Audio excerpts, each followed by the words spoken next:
Hello student, welcome back to Sunway study world. आज आम पढ़ा क्लास 6 प्रथम अध्याय विज्ञानर चमत्कार दुनिया। चलतु स्टार्ट करवा। पिला माने आज आम पढ़ा प्रथम अध्याय विज्ञानर चमत्कार दुनिया। आमे सबुबेले निज परिवेश विषय रे अधिक जानिबा को उत्सुक होई थाउ। आमे पिलादिनरू ही आम चतुर्पार्श्व को अनुसंधान करवा एवं सही विषय रे प्रश्न पचारिबा आरंभ करि थाउ। विद्यालय शिक्षार प्रस्तुति पर्याय रे आखपाख दुनिया को खोजिबा एवं अनुसंधान करिबारे तुमे आनंदित हेउथिल कि? जितेबेले तुमे मध्य पर्याय रे प्रवेश करिबो सेतेबेले तुमे बास करुथबा सुंदर दुनिया को अनुसंधान करने सहित बुझाक मध्य चेष्टा करिबो। आउ सेथिपाई आम विज्ञान नामक एक नया विषय रही अछि। विज्ञान चमत्कार दुनिया को समस्त को स्वागत। तो पिला माने यही विज्ञान रे आम पढ़िबा आम चतुर्पार्श्व रे कौन सब रही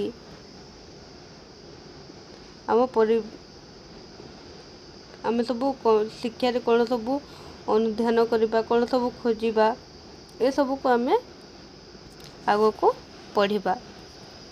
आम रहुतबा दुनिया को बुझिबा एवं विश्वर रहस्य को उन्मोचन करिबा पई चिंता करिबा। आम रहुतबा दुनिया को बुझिबा एवं विश्वर रहस्य को उन्मोचन करिबा पई चिंता करिबा। पर्यवेक्षण करिबा एवं परीक्षा निरीक्षा करिबार एक माध्यम हेउची विज्ञान। विज्ञान कौन? पर्यवेक्षण करिबा एवं परीक्षा निरीक्षा करिबार एक माध्यम हेउची विज्ञान। यह एक बड़ दुस्साहसिक कार्य बोली तुमे भाबुथिबो। आमे प्रश्न पचारि दुनिया को अनुसंधान करी विभिन्न घटना घटिबार प्रक्रिया विषय बुझिबा को चेष्टा करि थाउ। सेथिपाई सबुठारु गुरुत्वपूर्ण कथा हेउची आमे जिज्ञासु हेबा। सेथिपाई एही पुस्तकर नाम एपरि रखा जायछि।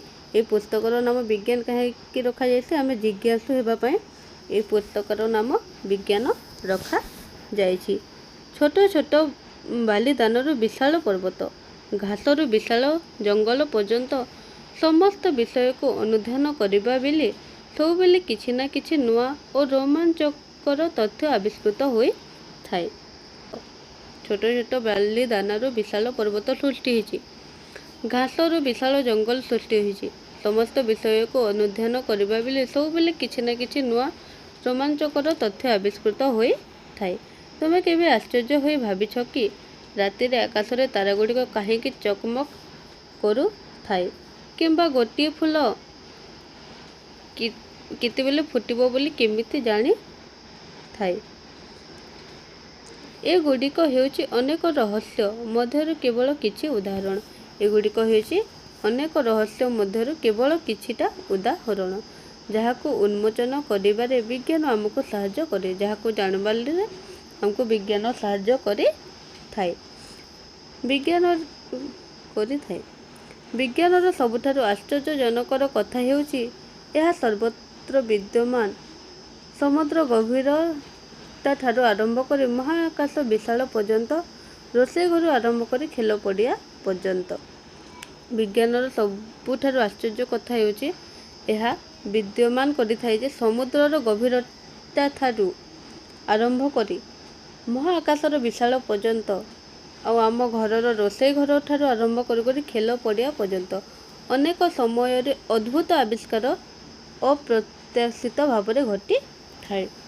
अनेक समय रे अद्भुत आविष्कार अप्रत्याशित भाव में घटी थाए। विज्ञान हेउची एक विशाल एवं असरंती गोलक धंदा। विज्ञान कौन? विज्ञान हेउची एक विशाल एवं असरंती गोलक धंदा। आमे करुथबा प्रत्येक नूतन आविष्कार एथिरे जोड़ी होई रहे। आमे करुथबा प्रत्येक नूतन आविष्कार एथिरे जोड़ी होई रही थाए। तुमे एही गोलक धंदा विषय सबुठारु भल कथा कौन जानिछ कि? एक मरुभूमि। यह होची एक मरुभूमि। चित्र देखि पातो यह होची गोटे मरुभूमि और यह होची गोटे समुद्र उपकूल अंचल। आविष्कार कौन सी अंत नहीं। କାରଣ ପ୍ରତ୍ୟେକ ନୂତନ ଜ୍ଞାନ ଏକାଧିକ ପ୍ରଶ୍ନ ଏବଂ ଅଧିକ ଜିନିଷ ଜାଣିବାକୁ ସାହାଯ୍ୟ କରେ। କାରଣ ପ୍ରତ୍ୟେକ ନୂତନ ଜ୍ଞାନ ଏକାଧିକ ପ୍ରଶ୍ନ ଏବଂ ଅଧିକ ଜିନିଷ ଜାଣିବାକୁ ସାହାଯ୍ୟ କରିଥାଏ। ବେଳେ ବେଳେ ଦେଖିବାକୁ ମିଳେ ଯେ ଏହି ଧନ୍ଦାର କିଛି ଅଂଶ ଭୁଲ ସ୍ଥାନରେ ରହିଯାଇଛି। ବେଳେ ବେଳେ ଦେଖିବାକୁ ମିଳେ ଯେ ଏହି ଧନ୍ଦାର କିଛି ଅଂଶ ଭୁଲ ସ୍ଥାନରେ ରହିଯାଇଛି, ଯାହାକୁ ସଜାଡ଼ିବାର ଆବଶ୍ୟକତା ରହିଛି। ନୂଆ ଆବିଷ୍କାର ଅନେକ ସମୟରେ ଦୁନିଆ ବିଷୟରେ ଆମର ଦୃଷ୍ଟିକୋଣକୁ ବଦଳାଇ ଦେଇଥାଏ। ନୂଆ ଆବିଷ୍କାର ଅନେକ ସମୟରେ ଦୁନିଆର ବିଷୟରେ ଆମ ଦୃଷ୍ଟିକୋଣରୁ ବଦଳାଇ ଦେଇଥାଏ। ଏହା ହେଉଛି ସମୁଦ୍ର ପାଣି ଭିତରର ଏକ ଦୃଶ୍ୟ, ଆଉ ଏହା ହେଉଛି ଏକ ସୌରମଣ୍ଡଳର ଦୃଶ୍ୟ। ଏହି ପୁସ୍ତକରେ ପଢ଼ିବା ସମୟରେ ତୁମେ କେତେକ କୌତୂହଳପୂର୍ଣ୍ଣ ତଥ୍ୟ ପାଇବ, କିଛି ଚିନ୍ତାର ମୂଳକ ପରୀକ୍ଷଣ କରିବ ଏବଂ ଦେଖିବ ଯେ ସେଗୁଡ଼ିକ ଆମର ଦୈନନ୍ଦିନ ଜୀବନରେ କିପରି ଉପଯୋଗୀ ହେଉଛି। ଭାବି ଦେଖ, ଆମେ ଅଧିକରୁ ଅଧିକ ନୂଆ କଥା ଜାଣିଲେ କ'ଣ ହେବ? ଆମେ ଅନୁଭବ କରିପାରିବା ଯେ ଏହିସବୁ ଧାରଣା ପରସ୍ପର ସହ ଜଡ଼ିତ। ଆମେ ଅନୁଧ୍ୟାନ କଲେ ଜାଣିପାରିବା ଯେ ଏହିସବୁ ଧାରଣା ସବୁ ପରସ୍ପର ସହିତ ଜଡ଼ିତ ହୋଇ ରହିଥାଏ। ଆମେ ଆମ ଘରୁ ଅର୍ଥାତ୍ ଆମ ଗ୍ରହ ପୃଥିବୀରୁ ପର୍ଯ୍ୟବେକ୍ଷଣ କରିବା ଆରମ୍ଭ କରିବା। ଆମେ ଆମ ଘରୁ ଅର୍ଥାତ୍ ଆମ ଗ୍ରହ ପୃଥିବୀରୁ ପର୍ଯ୍ୟବେକ୍ଷଣ କରିବା ଆରମ୍ଭ କରିବା। ଏହା ହେଉଛି ଏକମାତ୍ର ଗ୍ରହ ଯେଉଁଠାରେ ଜୀବନ ସତ୍ତା ସମ୍ଭବ। ପୃଥିବୀ ହେଉଛି ଏକମାତ୍ର ଗ୍ରହ ଯେଉଁଠାରେ ଜୀବସତ୍ତା ସମ୍ଭବ ହୋଇଥାଏ। ତେଣୁ ଏହାର ପରିବେଶକୁ ଆମେ ସୁରକ୍ଷିତ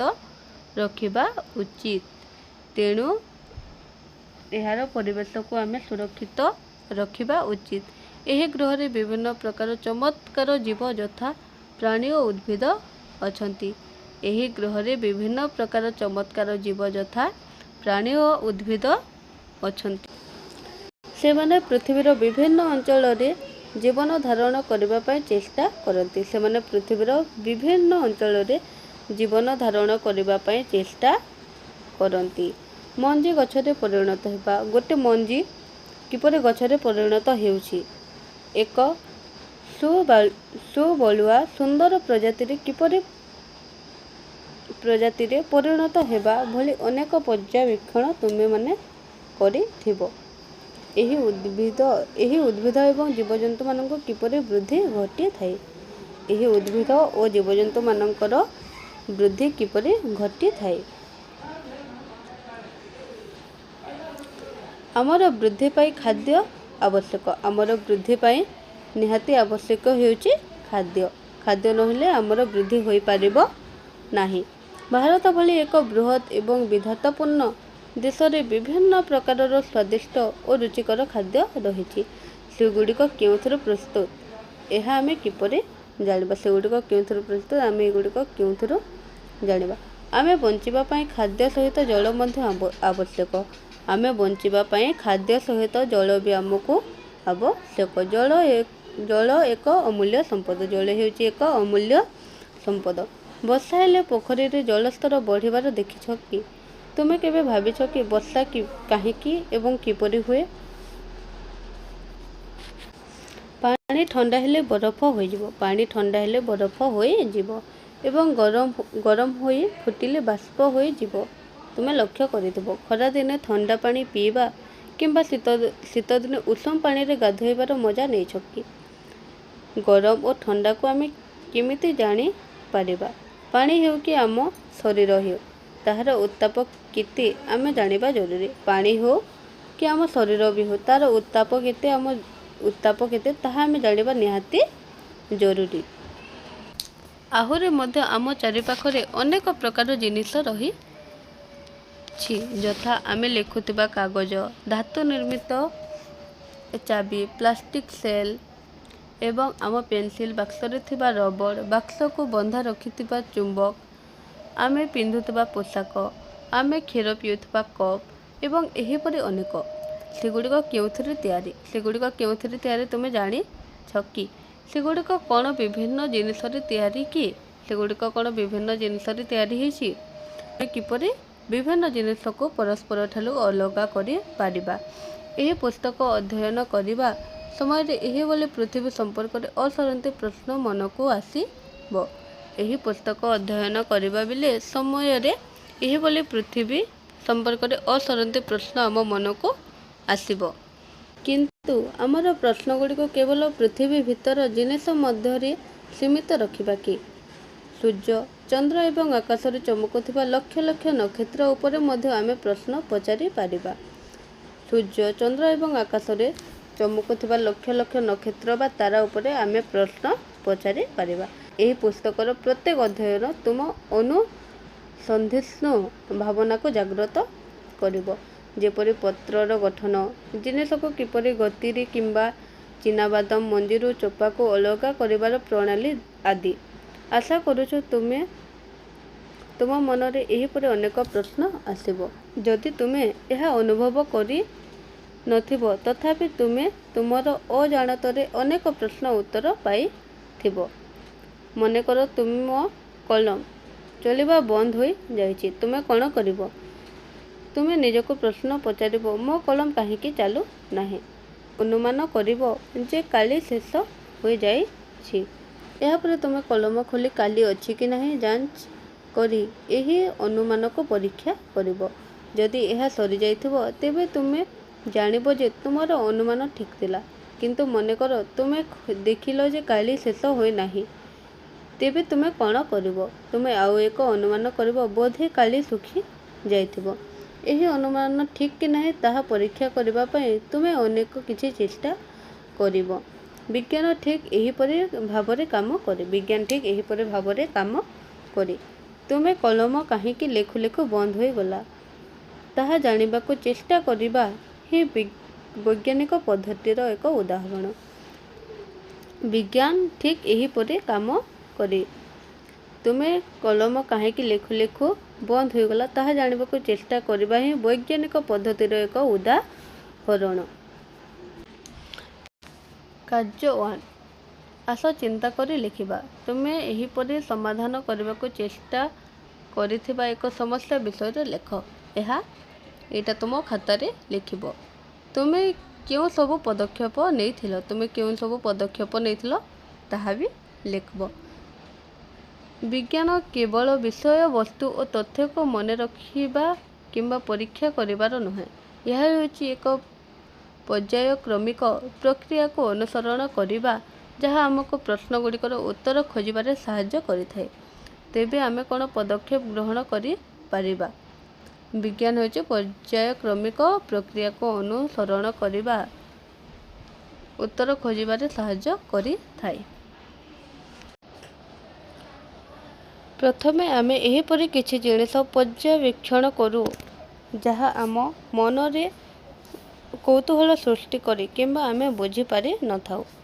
ଏହା ଆମକୁ ଚକିତ କରେ ଏବଂ ସେଥିପାଇଁ ଆମ ମନରେ ଅନେକ ପ୍ରଶ୍ନ ଉଙ୍କି ମାରେ। ତାପରେ ଆମେ ସେହି ପ୍ରଶ୍ନଗୁଡ଼ିକର ସମ୍ଭାବ୍ୟ ଉତ୍ତର ଅନୁମାନ କରୁ। ଆମେ ଏହି ଅନୁମାନକୁ ପରୀକ୍ଷଣ କିମ୍ବା ଅଧିକ ପର୍ଯ୍ୟବେକ୍ଷଣ ମାଧ୍ୟମରେ ପରୀକ୍ଷା କରିଥାଉ।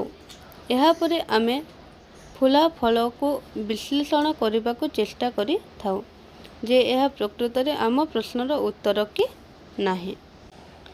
ବୈଜ୍ଞାନିକମାନେ କୌଣସି ସମସ୍ୟାର ସମାଧାନ କିମ୍ବା ନୂତନ ଜିନିଷ ଆବିଷ୍କାର କରିବା ପାଇଁ ବୈଜ୍ଞାନିକ ପଦ୍ଧତି ଅନୁସରଣ କରନ୍ତି। ବୈଜ୍ଞାନିକମାନେ କୌଣସି ସମସ୍ୟାର ସମାଧାନ କିମ୍ବା ନୂତନ ଜିନିଷ ଆବିଷ୍କାର କରିବା ପାଇଁ ବୈଜ୍ଞାନିକ ପଦ୍ଧତି ଅନୁସରଣ କରନ୍ତି। କିନ୍ତୁ ଯେଉଁମାନେ ବୈଜ୍ଞାନିକ ପଦ୍ଧତି ଅନୁସରଣ କରିଥାନ୍ତି, ସେମାନେ ବୈଜ୍ଞାନିକ ଭଳି କାମ କରନ୍ତି। ଆଉ ଯେଉଁମାନେ ବୈଜ୍ଞାନିକ ପଦ୍ଧତି ଅନୁସରଣ କରିଥାନ୍ତି, ସେମାନେ ବୈଜ୍ଞାନିକ ଭାବେ କାମ କରିଥାନ୍ତି। ରୋଷେଇ କରୁଥିବା ବ୍ୟକ୍ତି ଭାବୁଥିବ ଯେ ସେ ପ୍ରେସର କୁକରରୁ ଡାଲି ବାହାରିଗଲା କାହିଁକି? ସେଥିରେ ଅତ୍ୟଧିକ ପାଣି ଥିଲା କି? ସାଇକେଲ ମରାମତି କରୁଥିବା ଜଣେ ବ୍ୟକ୍ତି ଜାଣିବାକୁ ଚେଷ୍ଟା କରୁଥିବେ ଟାୟାର କେଉଁ ସ୍ଥାନକୁ ଲିକ୍ ହୋଇ ପବନ ବାହାରିଲା। କିମ୍ବା ଜଣେ ଇଲେକ୍ଟ୍ରିସିଆନ ଜାଣିବାକୁ ଚେଷ୍ଟା କରୁଥିବେ ଯେ ବଲ୍ବ କାହିଁକି ଜଳୁନାହିଁ। ବଲ୍ବ କିମ୍ବା ସୁଇଚରେ କିଛି ସମସ୍ୟା ଅଛି କି? ଯେତେବେଳେ ଆମେ ପ୍ରଶ୍ନ ପଚାରୁ ଏବଂ ଉତ୍ତର ଖୋଜିବାକୁ ଚେଷ୍ଟା କରୁ ଆମେ ମଧ୍ୟ ଜଣେ ଜଣେ ବୈଜ୍ଞାନିକ ହୋଇଥାଉ। କାର୍ଯ୍ୟ 2 ଆସ ଚିନ୍ତା କରି ଲେଖିବା। ଦୈନନ୍ଦିନ ଜୀବନର ଏକ ପରିସ୍ଥିତି ବର୍ଣ୍ଣନା କର ଯେଉଁଠି ତୁମେ ଅନୁଭବ କରିଥିବ ଯେ କେହି ଜଣେ ବୈଜ୍ଞାନିକ ପଦ୍ଧତି ଅନୁସରଣ କରୁଛନ୍ତି। ବର୍ତ୍ତମାନ ତୁମେ ବୁଝିପାରୁଥିବ କି ଦୈନନ୍ଦିନ ଜୀବନରେ ଏମିତି ଅନେକ ପରିସ୍ଥିତି ଅଛି ଯେଉଁଠାରେ ଆମେ ଅଜାଣତରେ କିମ୍ବା ଜାଣତରେ ବୈଜ୍ଞାନିକ ପଦ୍ଧତି ପ୍ରୟୋଗ କରିଥାଉ। ବର୍ତ୍ତମାନ ତୁମେ ବୁଝିପାରୁଥିବ ଯେ ଦୈନନ୍ଦିନ ଜୀବନରେ ଏମିତି ବି ଅନେକ ପରିସ୍ଥିତି ଅଛି ଯେଉଁଠାରେ ଆମେ ଅଜାଣତରେ କିମ୍ବା ଜାଣତରେ ବୈଜ୍ଞାନିକ ପଦ୍ଧତିକୁ ପ୍ରୟୋଗ କରିଥାଉ। ଯଦି ଆମେ ସମସ୍ତେ ବୈଜ୍ଞାନିକ ପଦ୍ଧତିକୁ କିଛି ମାତ୍ରାରେ ପ୍ରୟୋଗ କରିଥାଉ ତଥାପି ବିଜ୍ଞାନ ପଢ଼ିବା ଦ୍ୱାରା ବଡ଼ ସମସ୍ୟାର ସମାଧାନ ଖୋଜିବା ଏବଂ ବିଶ୍ୱର ବୃହତ୍ ରହସ୍ୟର ସମାଧାନ କରିବା ପାଇଁ ଆମର ଦକ୍ଷତା ବିକଶିତ ହୋଇଥାଏ। ଯଦି ଆମେ ସମସ୍ତ ବୈଜ୍ଞାନିକ ପଦ୍ଧତିକୁ କିଛି ମାତ୍ରାରେ ବି ଯଦି ପ୍ରୟୋଗ କରୁଛୁ ତଥାପି ବିଜ୍ଞାନ ପଢ଼ିବା ଦ୍ୱାରା ବଡ଼ ସମସ୍ୟାର ସମାଧାନ ଖୋଜିବା ଏବଂ ବିଶ୍ୱର ବୃହତ୍ ରହସ୍ୟର ସମାଧାନ କରିବା ପାଇଁ ଆମର ଦକ୍ଷତା ବିକଶିତ ହୋଇଥାଏ। ବିଜ୍ଞାନକୁ ଭଲ ଭାବରେ ଶିଖିବା ପାଇଁ ପ୍ରଥମ ଏବଂ ଗୁରୁତ୍ୱପୂର୍ଣ୍ଣ କଥା ହେଉଛି ଅନୁସନ୍ଧିତ୍ସୁ ହେବା। ବିଜ୍ଞାନକୁ ଭଲ ଭାବେ ଶିଖିବା ପାଇଁ ପ୍ରଥମ ଆମ ଗୁରୁତ୍ୱପୂର୍ଣ୍ଣ କଥା ହେଉଛି ଅନୁସନ୍ଧିତ୍ସୁ ମାନେ ଗୋଟେ ଜିନିଷକେ ଆମକୁ ଅନୁସନ୍ଧାନ କରିବାରକେ ହେବା ତାହା ଖୋଜିବାରକେ ହେବା। ନିଜ ଚତୁଃପାର୍ଶ୍ୱକୁ ତନ ତନ କରି ଅନୁଧ୍ୟାନ କରିବା। ନିଜ ଚତୁଃପାର୍ଶ୍ୱରେ ଯାହା ବି ଅଛି ତାହାକୁ ତନ ତନ କରି ଅନୁଧ୍ୟାନ କରିବା। ଯେତେବେଳେ ଆମେ ଅନୁସନ୍ଧିତ୍ସୁ ହୋଇଥାଉ ଆମେ କାହିଁକି କିପରି ପ୍ରଶ୍ନ ପଚାରିବା ଆରମ୍ଭ କରିଥାଉ। ଯେତେବେଳେ ଆମେ ଅନୁସନ୍ଧିତ୍ସୁ ହୋଇଥାଉ ସେତେବେଳେ ଆମେ ନିଜକି ଯାହାକି ବି ହେଲା ପ୍ରଶ୍ନ ପଚାରିବାଟା ଆରମ୍ଭ କରି ଦେଇଥାଉ। ମନେ ରଖ ଯେ ଦୁନିଆରେ ଏମିତି ବହୁ ଜିନିଷ ରହିଛି ଯାହା ଆମେ ଜାଣି ନାହୁଁ ଏବଂ ସେଗୁଡ଼ିକ ଆବିଷ୍କାର ହେବା ଅପେକ୍ଷାରେ ଅଛି। ମନେ ରଖ ଯେ ଦୁନିଆରେ ଏମିତି ବହୁତ ଜିନିଷ ଅଛି ଯାହା ଆମେ ଜାଣି ନାହୁଁ ଏବଂ ସେଗୁଡ଼ିକ ଆବିଷ୍କାର ହେବା ଅପେକ୍ଷାରେ ଅଛି। କାର୍ଯ୍ୟ 3 ଆସ ଚିନ୍ତା କରି ଲେଖିବା। ଯଦି ତୁମେ କୌଣସି ବିଷୟରେ କାରଣ ଜାଣିବାକୁ ଚାହୁଁଛ ତେବେ ତୁମେ କେଉଁ ପ୍ରକାର ପ୍ରଶ୍ନ ପଚାରିବ? ଯଦି ତୁମେ କୌଣସି ବିଷୟର କାରଣ ଜାଣିବାକୁ ଚାହୁଁଛ ତାହେଲେ ଜଣେକି ତୁମେ କେନ୍ ପ୍ରକାର ପ୍ରଶ୍ନ ପଚାରିବ ସେଇଟା ଲେଖିବ। ତୁମେ କିପରି ତୁମ ପ୍ରଶ୍ନର ଉତ୍ତର ଖୋଜିବ ତାହା ଲେଖିବାକୁ ଚେଷ୍ଟା କରିବ। ଆମେ ନିଜେ ଯେନ୍ ପ୍ରଶ୍ନଟା ପଚାରିଥିବା ସେ ପ୍ରଶ୍ନର ଉତ୍ତରଟାକେ ଆମେ କିପରି ଖୋଜିମା ସେଟା ଚେଷ୍ଟା କରି ଲେଖମା। ବିଜ୍ଞାନ ସମ୍ବନ୍ଧୀୟ କାର୍ଯ୍ୟ ବ୍ୟକ୍ତିଗତ ଭାବରେ କୁଞ୍ଚିତ କରାଯାଇଥାଏ। ବିଜ୍ଞାନ ସମ୍ବନ୍ଧୀୟ କାର୍ଯ୍ୟ ବ୍ୟକ୍ତିଗତ ଭାବରେ କୁଞ୍ଚିତ କରାଯାଇଥାଏ। ସମଗ୍ର ବିଶ୍ୱର ବୈଜ୍ଞାନିକମାନେ ପ୍ରାୟତଃ ଦଳଗତ ଭାବରେ ଏକାଠି କାମ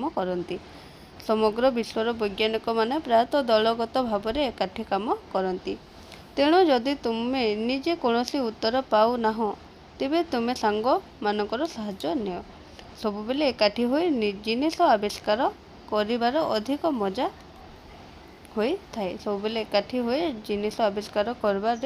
ମଜା ହୋଇଥାଏ।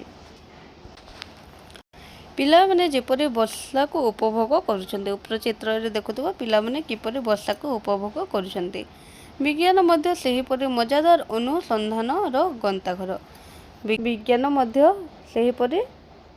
ଅନୁସନ୍ଧାନର ଗନ୍ତାଘର।